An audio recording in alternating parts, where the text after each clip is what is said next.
آپ کے سامنے بیان کیا گیا تھا۔ کچھ لوگوں کا تقاضا ہے کہ ایک مرتبہ پھر اس کو دہرا دیا جائے، تو آج تیسرے دن پھر دوبارہ اس کو دہراتا ہوں مختصر انداز میں، پھر آگے چلتے ہیں۔ جب اذان ہم پڑھتے ہیں تو عام طور سے لوگ کیا غلطی کرتے ہیں؟ اللہ اکبر، اس میں شروع میں جو حمزہ ہے اس کو کھینچ دیتے ہیں اور اللہ اکبر اس طریقے سے پڑھنے لگتے ہیں، تو اس سے اس کا معنی ہی بدل جاتا ہے۔ کیونکہ جب حمزہ کو ہم نے کھینچ دیا، اب یہ دو حمزہ ہو جاتے ہیں اور اس کا مطلب ہو جاتا ہے کیا اللہ بڑا ہے، تو گویا اس کو اللہ کی بڑائی میں کیا ہے؟ شک ہے۔ اسی طریقے سے اکبر، اس میں غلطی کرتے اکبر، با کے بعد الف لگا دیتے ہیں، اس کو کھینچتے ہیں، یہ بھی درست نہیں ہے، یہ غلطی ہے۔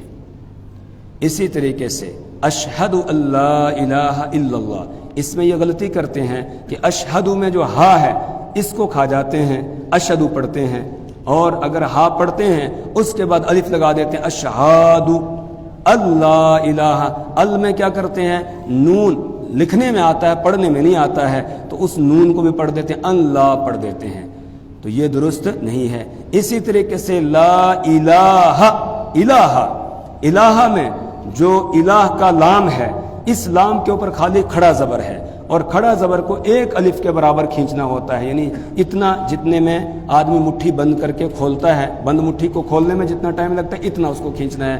تو بعض لوگ اذان دیتے ہوئے الہ اس کو بہت کھینچ دیتے ہیں، بعض کیا کرتے ہیں الہ میں جو ہا ہے بعد میں اس ہا کے بعد الف لگا دیتے ہیں، اس کو کھینچ دیتے ہیں، وہ غلط ہے۔ صحیح تلفظ یہ ہے پہلے جملے کا اللہ اکبر اللہ اکبر اللہ اکبر اللہ اکبر اشہد ان لا الہ الا اللہ اشہد ان لا الہ الا اللہ، اس طرح اشہد ان محمد الرسول اللہ، اس میں کیا غلطی کرتے ہیں؟ اشہد میں وہی غلطی کرتے ہیں جو پہلے بتایا کہ ہا کو چھوڑ دیتے ہیں یا ہا کے بعد الف لگا دیتے ہیں، اور محمد الرسول اللہ میں محمد میں میم کے اوپر پیش ہے، اس میں ہونٹ گول نہیں کرتے ہیں، تو ایسا لگتا ہے جیسے وہ زبر پڑھ رہے ہوں، اس میں ہونٹ گول ہونے چاہیے۔ اس طریقے سے اشہد ان محمد الرسول اللہ اشہد ان محمد الرسول اللہ۔ بعض کیا کرتے ہیں کہ رسول میں جو سین کے بعد واو ہے، اس واو کو سین کو بہت کھینچ دیں، رسول اللہ ایسے پڑھ دیتے ہیں، یہ رسول میں بھی غلطی کرتے ہیں، تو یہ اس میں بھی صرف ایک الف کے برابر کھینچنا ہے، محمد الرسول اللہ محمد الرسول اللہ، اس طرح۔ حی علی الصلاۃ، اس میں کیا غلطی کرتے ہیں؟ حیا میں ہا ہے، ہا کے بجائے ہا پڑھ دیتے ہیں، یا کے اوپر تشدید نہیں لگاتے ہیں، یا کے بعد الف پڑھ دیتے ہیں، یعنی حیا حیا۔ اور علی الصلاۃ میں جو علا ہے اس کا عین جو ہے اس کو الف سے حمزہ سے بدل دیتے ہیں، عین اچھے طریقے سے نکالتے نہیں ہیں، تو اس کا بھی صحیح تلفظ یہ ہے حی علی الصلاۃ حی علی الصلاۃ۔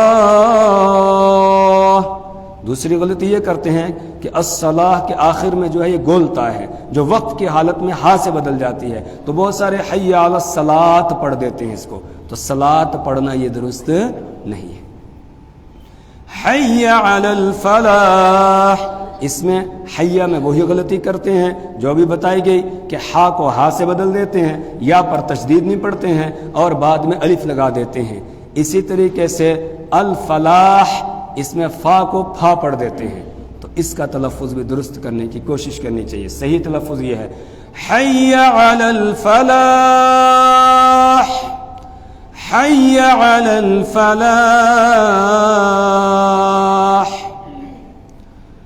اذان ہو گئی، جب اذان ہم سنیں تو اس کا اذان کا جواب دینا یہ مسنون ہے، سنت ہے، اور جیسے مؤذن کہہ رہا ہے ویسے ہمیں کہنا ہے۔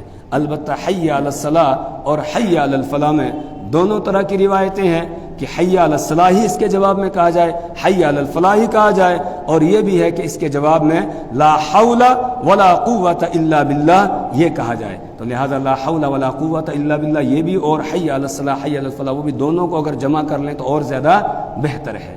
جب اذان ہو گئی، اذان کے بعد اب رسول پاک صلی اللہ علیہ وسلم پر درود پڑھنا ہے، سننے والے کو بھی اور اذان پڑھنے والے کو بھی، اور اس کے بعد پھر وسیلے کی دعا کرنی ہے، اللہم رب هذه الدعوة التامة والصلاة القائمة آت محمدا الوسيلة والفضيلة وابعثه مقاما محمودا الذي وعدته انك لا تخلف الميعاد۔ یہی الفاظ حدیث کے اندر وارد ہوئے ہیں، عام کتابوں کے اندر وعدتہ یہاں تک کے الفاظ ہے، اور بہقی کی روایت میں انک لا تخلف المیعاد یہ الفاظ بھی آئے ہیں۔ لہٰذا انہی الفاظ میں اگر ہم دعا پڑھیں گے تو اس میں الگ ایک نورانیت ہوتی ہے، لیکن جو اردو کی کتابوں میں بیچ میں اضافہ ہے وَالدَّرَجَةَ الرَّفِيعَةَ، اسی طریقے سے وَارْزُقْنَا شَفَاعَتَهُ يَوْمَ الْقِيَامَةِ کے الفاظ کا اگر کوئی آدمی وہ پڑھتا ہے، کسی نے بچپن میں اسی کو یاد کیا ہے تو اس میں بھی کوئی حرج نہیں ہے، جائز ہے، ویسے آدمی پڑھ سکتا ہے۔ اس دعا کے پڑھنے کا فائدہ کیا ہے؟ رسول پاک صلی اللہ علیہ وسلم نے فرمایا جو آدمی اذان کے بعد یہ دعا پڑھتا ہے حلت لہ شفاعتی، اس کے لیے میری شفاعت ثابت ہو جائے گی، یعنی قیامت کے دن اس کو میری شفاعت نصیب ہوگی، وہ شفاعت کا مستحق ہو جائے گا، میدان محشر میں اس کی سفارش کروں گا، شفاعت کروں گا۔ اس لیے ہمیں پابندی کے ساتھ یہ دعا پڑھنی چاہیے۔ اذان ہو گئی، اذان کے بعد پھر آگے اقامت ہے۔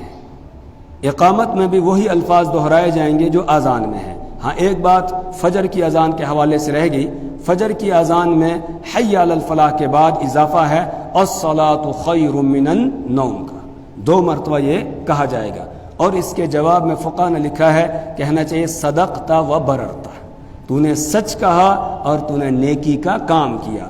الصلاۃ خیر من النوم کہ نماز نیند سے بہتر ہے، اور اس جملے کے اذان میں شامل ہونے کے حوالے سے روایات میں یہ لکھا ہے کہ ایک مرتبہ حضرت بلال رضی اللہ تعالیٰ عنہ رسول پاک صلی اللہ علیہ وسلم کو نماز کے وقت کی اطلاع دینے کے لیے آئے کہ یا رسول اللہ جماعت کا وقت ہو گیا ہے، صحابہ آ گئے ہیں۔ تو آپ صلی اللہ علیہ وسلم فجر کی سنتیں پڑھنے کے بعد تھوڑا لیٹ جاتے تھے، تو آپ کو نیند پڑ گئی تھی۔ تو حضرت عائشہ رضی اللہ تعالی عنہ نے جواب دیا، جب حضرت بلال رضی اللہ عنہ نے فرمایا کہ نماز کا وقت ہو گیا یا رسول اللہ، تو انہوں نے جواب دیا کہ والرسول نائم، کہ رسول پاک صلی اللہ علیہ وسلم تو سو رہے ہیں۔ اس پر حضرت بلال رضی اللہ تعالی عنہ نے کہا الصلاۃ خیر من النوم کہ نماز نیند سے بہتر ہے۔ تب تک رسول پاک صلی اللہ علیہ وسلم بیدار ہوئے۔ حضرت عائشہ رضی اللہ تعالیٰ عنہ نے سنایا کہ حضرت بلال نے ایسا کہا۔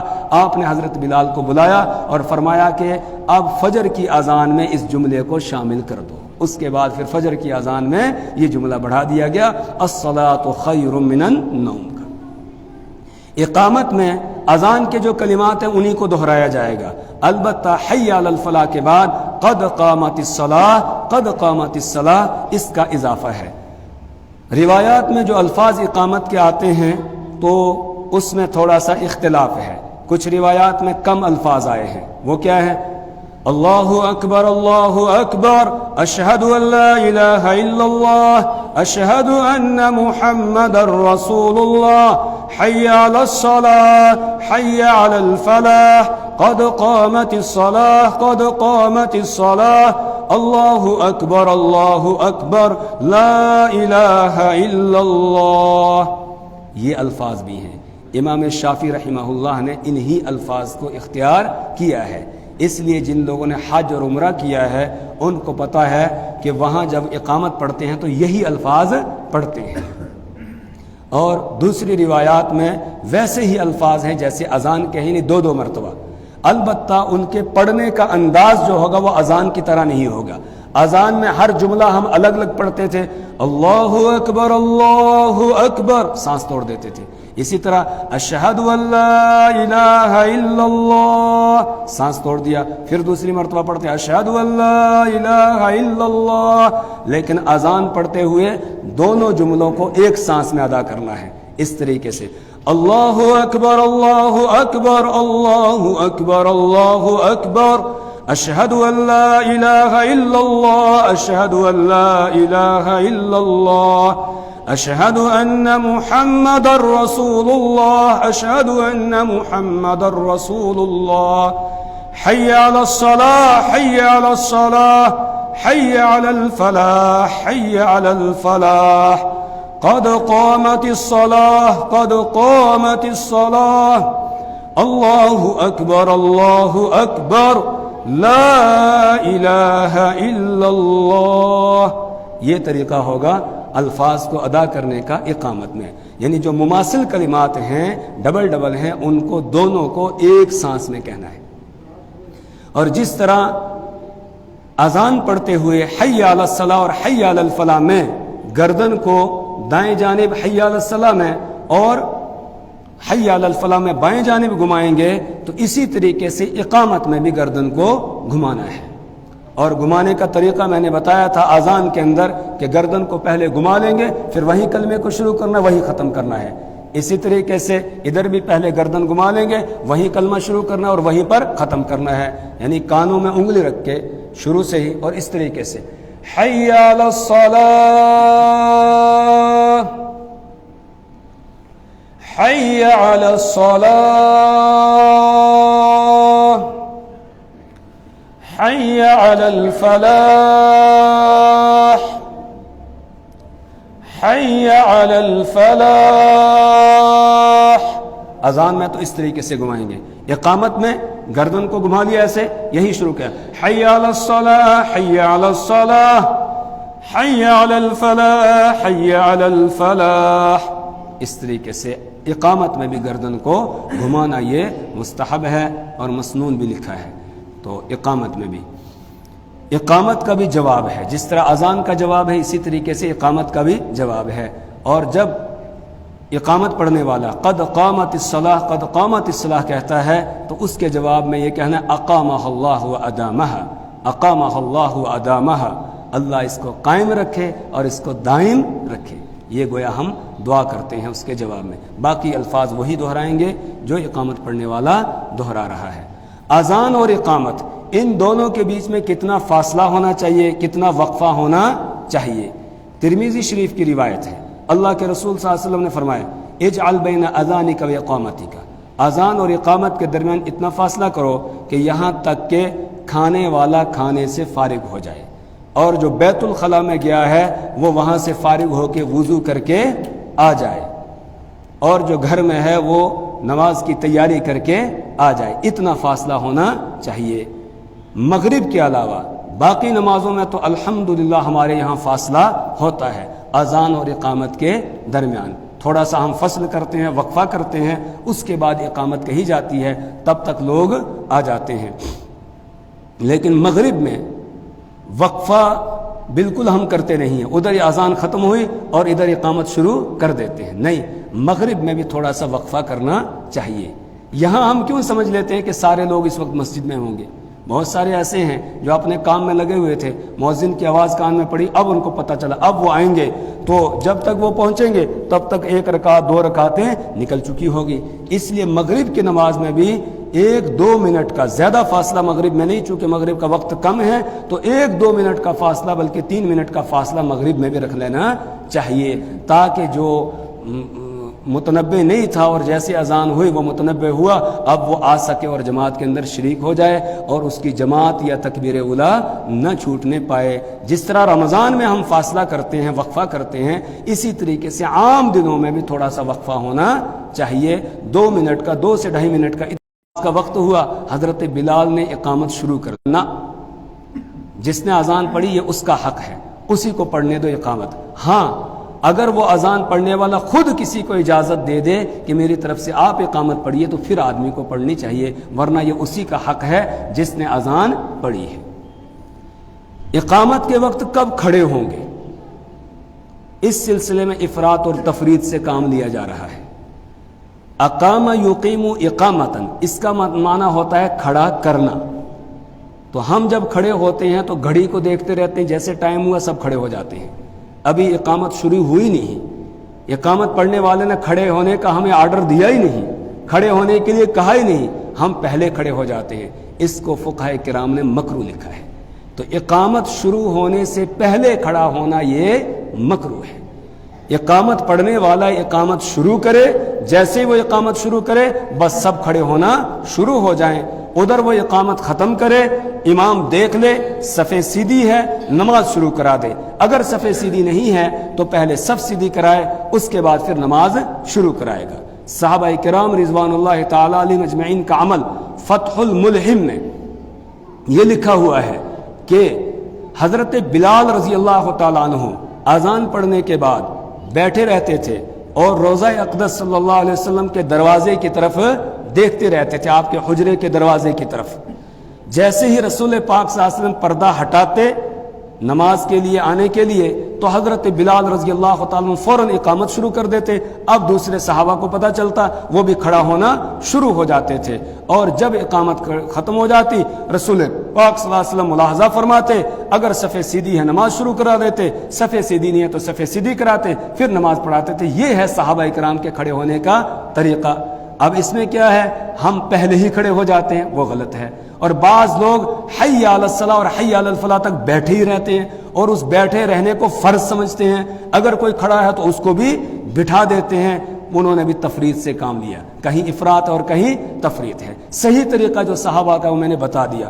فقہاء کرام نے جو لکھا ہے حی علی الصلاۃ اور حی علی الفلاح پر کھڑے ہونے کی بات جو لکھی ہے، اس کے بارے میں علامہ طحطاوی رحمہ اللہ انہوں نے یہ نقل کیا ہے، اس کا مطلب یہ ہے کہ حی علی الصلاۃ سے پہلے پہلے کھڑے ہو جانا ہے، حی علی الصلاۃ کے بعد بیٹھنا جائز نہیں ہے، حی علی الصلاۃ سے پہلے پہلے کھڑے، اس کا مطلب یہ نہیں ہے کہ پہلے بیٹھے ہی رہیں اور حی علی الصلاۃ پر ہی کھڑے ہوں، نہیں، بلکہ پہلے سے کھڑے ہونا شروع ہو جائیں، حی علی الصلاۃ کے بعد بیٹھنے کی اجازت نہیں ہے۔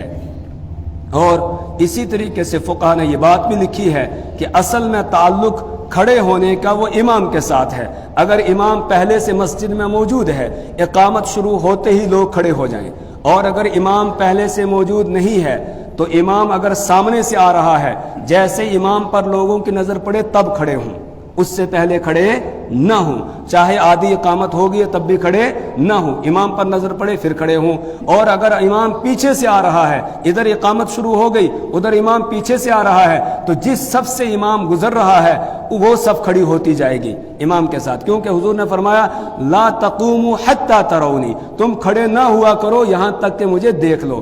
یہ کیوں آپ نے فرمایا؟ بعض دفعہ ایسا ہوتا رسول پاک صلی اللہ علیہ وسلم نماز کے لیے نکلنے کا ارادہ کرتے، حضرت بلال رضی اللہ تعالیٰ نے اقامت شروع کر دیتے، تب تک کوئی آدمی آ گیا اور آ کر آپ سے کوئی بات پوچھنے لگ گیا، تو آپ کو بعض دفعہ نکلنے میں دیر ہو جاتی، پھر لوگوں کو کھڑے کھڑے انتظار کرنا پڑتا تھا، تو آپ نے فرمایا کہ تم بلال کی اقامت کہنے پر نہ کھڑے ہوا کرو، لا تقوموا حتی ترونی، تب کھڑے ہوا کرو یہاں تک کہ تم مجھے دیکھو، جب مجھے دیکھو گے تب کھڑے ہوا کرو۔ اسی پر فقہاء کرام نے یہ لکھا کہ اگر امام سامنے سے آ رہا ہے دیکھتے ہی کھڑے ہو جائیں، اور اگر امام پیچھے سے آ رہا ہے تو جس صف سے امام گزر رہا ہے اس صف والے کھڑے ہو جائیں۔ لہذا جو لوگ اس میں شدت اختیار کرتے ہیں حی علی الصلاۃ اور حی علی الفلاح پر ہی کھڑے ہونا ہے، اس سے پہلے کھڑا ہونا جائز نہیں، وہ غلط کرتے ہیں۔ ایسا نہیں ہے، بلکہ اس کا مطلب علامہ طحطاوی رحمہ اللہ نے یہ لکھا ہے کہ اس کا مطلب یہ ہے کہ حی علی الصلاۃ اور حی علی الفلاح سے پہلے پہلے کھڑے ہو جائیں، اس کے بعد بیٹھے رہنا جائز نہیں ہے۔ اور جو امام آ کر مصلی پر بیٹھتا ہے اس کے بعد ایک آدمی کو کہتا ہے کہ آپ اقامت پڑھیے اور باقی لوگوں کو بھی بٹھا دیتا ہے، یہ تو کہیں اس کی کوئی مثال ملتی نہیں ہے۔ رسول پاک صلی اللہ علیہ وسلم نے کبھی اس طریقے سے آپ آ کر پہلے مصلی پر بیٹھے ہوں، لوگوں کو بھی بیٹھنے کا جو کھڑے تھے ان کو بھی بتایا ہو کہ بیٹھ جاؤ، اور اس کے بعد پھر اقامت کہنے کے لیے کہا ہو، پھر حی علی الصلاۃ پر کھڑے ہوں، کہیں کوئی روایت نہیں ہے۔ اگر کوئی اس طرح کی روایت ہے جس میں واضح طور پر یہ بیان کیا گیا ہو، ہم آج سے ہی شروع کر دیں گے، کوئی پیش کرے جی۔